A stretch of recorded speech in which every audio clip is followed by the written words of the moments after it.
You're listening to Scale Right Revolution, the show to follow if you're a high-achieving founder, business owner, or entrepreneur running a 7 to 8 figure company and you're ready to create your next level vision and make a bigger impact without missing out on life. I'm Tori Boats, an award-winning serial entrepreneur and the creator of an unconventional strategic advisory company where our mission is to help you revolutionize how you scale and pursue your most ambitious goals yet, while feeling lit up in your business every day. You deserve to live a fulfilling, wealthy life, balanced with family, friends, rest, and joy. So let's dive in. And before we do, hit that follow or subscribe button.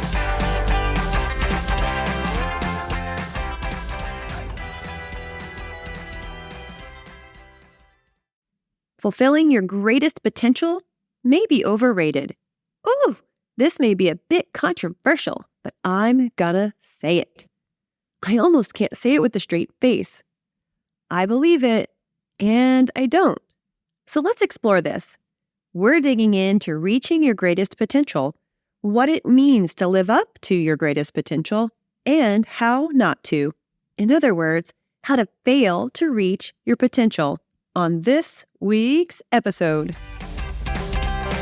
Welcome to the Make Money and Be Happy series, where I'm sharing how you can have both, a rich and happy life while you make serious money doing work you love, without starting over from scratch, giving up on your ambition, or relying on luck to be in the right place at the right time. I hope to make you stop and say, wait a minute, I don't have to do life or business this way anymore. I have the power to change, to rethink the next phase, to move around the obstacles and do things my way. This series will challenge your thinking, in a good way, to get you aligned with the work you can obsess over, that fits into your picture of happiness and that energizes you too. And dare I say that you'll love it? Here we go. I used to hear it in the back of my mind all the time. And truthfully, I don't even know if the thought was originally mine or planted by someone else. Did I ever stop and think, I don't want to let myself down by failing to reach my greatest potential? Or perhaps it was more like, I know I've got more potential than this. Quite honestly, I don't know. I've always been a striver, an achiever. Some may say a valedictorian with 2 master's degrees and success running an 8-figure business, plus managing over $1 billion in new business opportunities, that I'm a bit of an overachiever. I don't feel that way. I just feel capable of achieving anything I set my mind to, and I'm not afraid of challenge. But this whole idea of greatest potential feels like a thought planted in my head by someone else. The sexy lure is there, greatest. The achiever and curious vibe is there, potential. But the voice in my head somehow doesn't feel like mine. Someone else said to me, "You want to reach your greatest potential, don't you?" And this may seem on the surface to be a well-meaning motivation. But in my experience, it wasn't. It was meant to be the stick to whip me into action for someone else's gain at my expense. So I understand both sides of the argument. The stars in your eyes lure of reaching your greatest potential, and that image that comes to mind for me is abundant wealth and lavish lifestyle. Both good things, and I really do hold that in my own vision. And the dark side of manipulation, perfectionism, tirelessly striving for growth's sake, which ironically is rather exhausting. This is the scenario that when our gas runs out, when we just can't continue on, that we fail to reach that potential. And I'm here to tell you that's okay. Because if your motivator is to reach your potential for the sake of proving that you can, you're in a losing battle anyway, my friend. Because the goal will always be moving outside your reach. This begs the question, if the reasons are good enough or noble, or we can trace the desire back to our own voice versus someone else's, Should we be trying to reach our greatest potential? Okay, so I have 3 thoughts to share with you on this. And the first one is the idea of possibility and potential. If we look at something that we want to do as impossible, what if we were to consider, how can I make this possible instead? The laws of physics, if we take those out, is anything really impossible? Are you willing to consider that this might be a belief holding you back from even trying? So that happened to me quite a bit. I wouldn't even try something because I was so afraid that I would be disappointed by finding out for sure that it wasn't possible. And so to protect myself from, I don't even know what, I guess never being able to have this dream anymore, that suddenly I wouldn't have anything to look forward to. So it's almost like I got my hopes up for something that I was never actually really willing to pursue, which is kind of effed up if you think about it. So I was thinking about a name for my company. This was my second company, and I really needed a name. And it needed to be really cool, I thought. And this was back in the time when all the names were coming out, like Google and other such names that had really weird words, and they were almost made up. So one of the names for the business was Embergeist. I'm like, ooh, Embergeist. That sounds really cool and sexy. It's like on fire, like a phoenix rising from fire with the embers glowing below. And this somehow ghost-like fixture, like a geist, poltergeist, smashed together.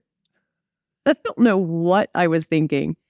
Actually, I do. I was trying so desperately to make a dragon my icon because I love dragons. Like, not the Chinese dragons, they're okay, but I like the fat, plumpy dragons like Pete's Dragon from Disney. And I'm thinking, if I want this to be my logo, what's a name that's really weird sounding and kind of cool that can go with it? Oh, let me tell you, I'm so glad I didn't go with that because what a disaster. But anyway, I was searching for inspiration for the name of my business, and I was also searching for inspiration for myself to feel really motivated to do this business. I found myself flipping through a passport, and this was a diplomatic passport from the US, and it has a lot more pages than a normal passport. And on each page was an inspirational photo from America, from the American landscape, and a quote. So I was just flipping through going, this is really interesting, and reading these quotes and just looking everywhere for inspiration. And I came across this quote that has stuck with me ever since. And it's actually pivotal to me believing in the possibility of things. So here's the quote. There are extraordinary possibilities in ordinary people. I mean, think about it. If you think of an extraordinary feat, like a scientific marvel that people made, humans made, what comes to mind? I always think of the space shuttle. The space shuttle is a modern marvel. Like, really? Whoever thought we could build a vehicle that flies into outer space with humans and comes all the way back safely? What? Like, that in itself is an extraordinary possibility. And it also reminds you that some changes can take generations. And the change can start with you. Now, does that always help you get to your ultimate goal to think that you may never achieve it in your lifetime? Well, perhaps, especially when happiness comes from pursuit. So instead of the pursuit of happiness, which makes it seem like happiness is a goal, and we talked about that in the last episode, how to prioritize your happiness, because it's not a prize at the bottom of the box. If we think about the happiness of pursuit, and we have some change that we want to see happen in the world, it won't really matter that it takes generations, because we are making something that seems impossible possible. And that that can be reaching your potential. And this whole idea about where you are in the world and not having the same potential, I don't know that that's true. I think we all as humans have the same potential inside of us, but we don't have the same circumstances, meaning that we can all think of something interesting and unique and, gosh, life-affirming. We all can pursue something that helps us feel alive. And sometimes it's defying the odds of what's impossible and making it tangible and real in our own life, even if that tangible result is the pursuit of that. So my thought number 2 is when fulfilling your greatest potential is overrated. So first of all, when you're so busy striving that you lose sight of everything else, is it worth it? Secondly, if the joy isn't there, why are you doing it? Third, it's to prove yourself to someone else by living up to your potential. I really hate that one. That one really got me. It got me thinking, wow, maybe you're right. Maybe I'm not doing enough. Maybe I'm not good enough. Maybe my goals and dreams are too small. I must be doing something wrong. I'm not good enough. Really? Baloney. If my dreams and goals feel good to me, even if it's not to go big or go home, what is it to you? It's my life. And not only am I not going to prove myself to you or anybody else, I'm busy proving myself to myself. That's enough. That is enough of a job in itself. I can beat myself up plenty. I don't need other people commenting on how I'm not meeting some magical potential, some expectation that they placed on me. That's really probably a lack in their own game. And in the person that kept pushing and hammering that into me, totally was a lack in their own game. I was just fine. Perfectly fine, in fact. Okay, and fourth, under this little fulfilling your greatest potential being overrated, is disappointing yourself for not reaching your potential. Really? I think that's really about hiding from a goal that you aren't ready to commit to. And that's okay. You may never be ready to commit to a goal that feels so far, so out there, so outrageous, so impossible that you're not ready to go for it. And you may never get there. And, I think we just have to be okay with that. Now, does that mean we're going to laze about and do things that make us feel less than because we're not pursuing those goals? Or are we going to let ourselves off the hook when we're doing the job that feels good to us? When we're living the life that feels good to us? So I think the challenge there is really to reflect and ask ourselves, are we happy with where we are? Or are we afraid to take that step forward?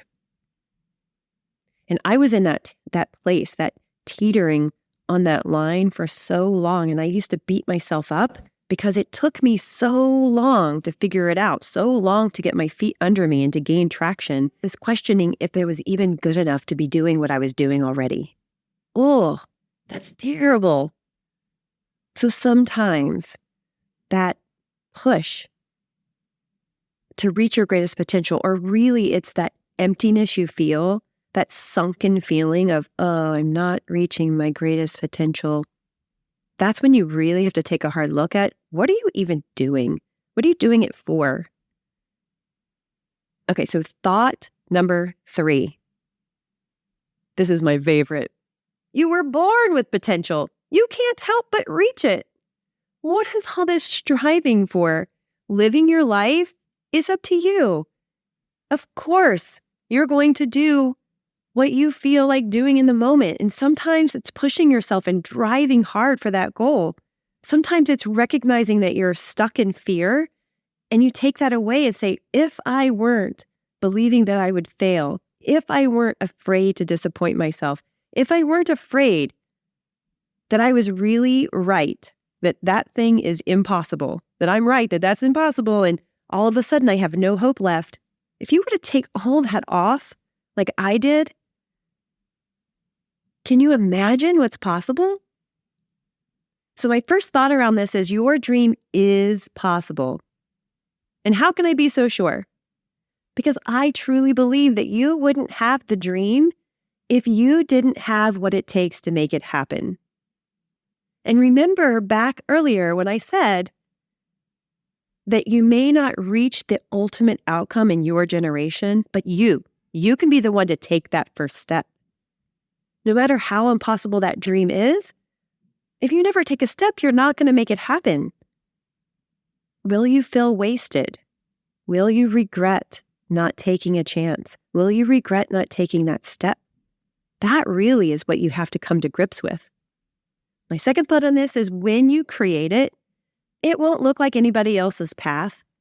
It won't look like anybody else's outcome because you're going to take a different way to get there. And why should it look like somebody else's? We are all creative beings. We all have ideas. We all have ways that we interpret different experiences and different situations. We all have a different perspective and a uniqueness in our qualities and the things that interest us and our energy and motivation. Then why shouldn't our path look completely different than someone else's? Now, before you say, yeah, but the path someone else reached is a lesson learned and a best practice, and it saves us steps, it gives us a shortcut. Yes, absolutely, yes. And we don't have to be so prescriptive that we're just following along for the sake of following along because we're supposed to. Maybe deviating from what's normal can help you reach that exponential potential. My third thought on this is to be positive and get your subconscious mind in alignment. So what the heck does that mean? If you go back to the idea that extraordinary things are possible from ordinary people, I totally butchered that quote. It's my favorite quote. I should know it by the top of my head. There are extraordinary possibilities in ordinary people. So if you go back to that and let that be the core of your belief, really let it soak in. What actions would you take as a result of thinking that way? And then if you go one step further and say, let me find the evidence that this is possible. Let me find the evidence that other impossible things are true, can become a possibility in a lifetime. And you look at the space shuttle. There's evidence.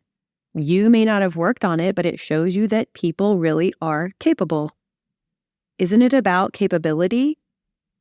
And the funny thing about capability is when you're born, you're not born with any capability. Okay, I guess you are born with some innate things, but hey, we learn just about everything that you do. So isn't the thing you don't know how to do learnable? And before you say, but I don't know who to learn from, get resourceful. What if you were to get resourceful? What if you were just to wonder about it so much that it's everything you looked for, everything you searched for, everything you thought about was, how can I make this true? How can I make this happen? How resourceful can you become? And my fourth thought about this one is crank out positive steps. In episode 6, we talked about you were made to create your own path. And the whole idea of creating your own path is simply what tiny action, what baby step can you take today to take you in the direction that you want to be going? And isn't that what potential is all about? Seeing what's out there, experimenting, trying new things. So here's a pro tip for you. Is the whole idea of taking the word possible and moving it into the idea of probable. I have a whole speech I've done on this whole two sides of the same coin, where possible, impossible, those two things are really the same side of a coin. But if you flip it over, you have probable. And I think that's really the idea of this potential. Because when you're having trouble believing that what you want to create is possible, try turning the possible into probable. And before you go all mathematician on me and say, well, the probability of that is 1.25. No, this isn't about the science of it. This is about belief and feeling and using your life to go after something that's meaningful to you, that's energizing to you, no matter what other people tell you is possible or not. What are you telling yourself? What is your intuition telling you? We all have this deep wisdom deep within. Everybody has it. It's now up to you to cultivate the ability to hear it, to tune in, to listen to it, to shut out those negative voices that say you can't, whether it's your voice or someone else's. And remember, the probability of taking zero action is 0. Thanks so much for listening to this episode of Scale Right Revolution. If you found this episode helpful, you'll be blown away by what we can accomplish together. Here are 2 next best steps. Step number 1, if you want to take this conversation further, be sure to sign up for the Scale Right Revolution Superfans. This is a community of highly successful 7, 8, and 9-figure entrepreneurs, business owners, and founders who want to drive extraordinary results in their business and continue to grow at the highest level without missing out on life. This is who I send my best tips and expertise to, all wrapped up in a weekly newsletter. Recently, I shared the inside scoop on what to do when you lose sight of the big picture and aren't sure if all your hard work is moving the needle. To get access to this exclusive content, hop on over to toriboats.com/superfan and sign up. As a special thank you, you'll get your first insider scoop, access to the 5 strategies you need to do business differently if you want to reach the next level in your business without losing yourself in the process, including the key questions you should be asking yourself before making any major decision. Head on over to toriboats.com/superfan and sign up now. And number 2, if you're already on the list, then what are you waiting for? Schedule a call with me. We can figure out which of my services would be a good fit for you.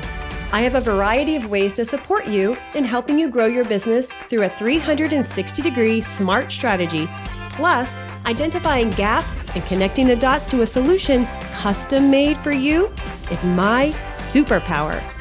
Hop on over to toriboats.com/services and grab a spot on my calendar at the bottom of the page. That's toriboats.com/services.